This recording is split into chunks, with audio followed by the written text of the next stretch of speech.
Tega. Dua-duanya. Banyak ini.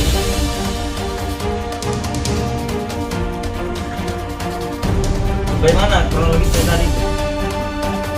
Terus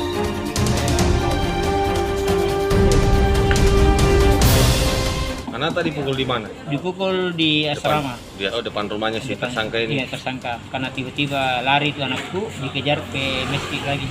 Di sana di kamar mandi, dipukul lagi. Dipukul lagi. Dua orang itu anak. Dua orang. Di bagian mana dipukul anak? Lokasi apanya? mananya Di dipukul? kepala dengan punggungnya.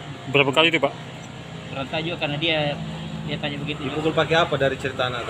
Pertamanya kayu. Pakai kayu. Kayu. Kita tidak tahu alasannya anak Tidak. tadi dipukul. Tidak tahu alasannya. kita sendiri kena juga. Kena. Nah, karena dia luncak, saya mau melawan, saya bilang tak kalah saya anu.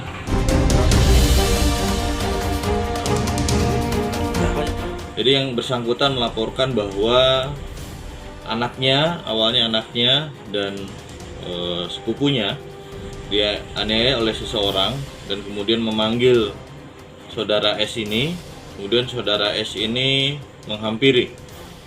Jadi setelah saudara S ini menghampiri, pelaku pun melakukan penganiayaan terhadap saudara S ini.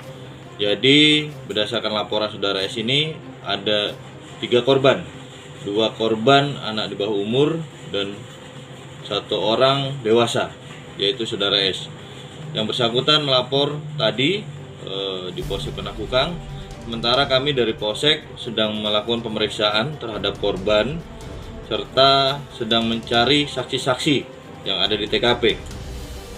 Dari hasil pemeriksaan Sementara untuk korban ini sedang dilakukan visum di rumah sakit terdekat. Setelah itu kami sedang akan melakukan pemeriksaan terhadap saudara S ini. Itu sedang kami dalami, dalam artian kami lakukan pemeriksaan terhadap pelapor maupun nanti saksi-saksi apakah pelaku ini melakukan karena mabuk atau ada motif lainnya. Ini kapan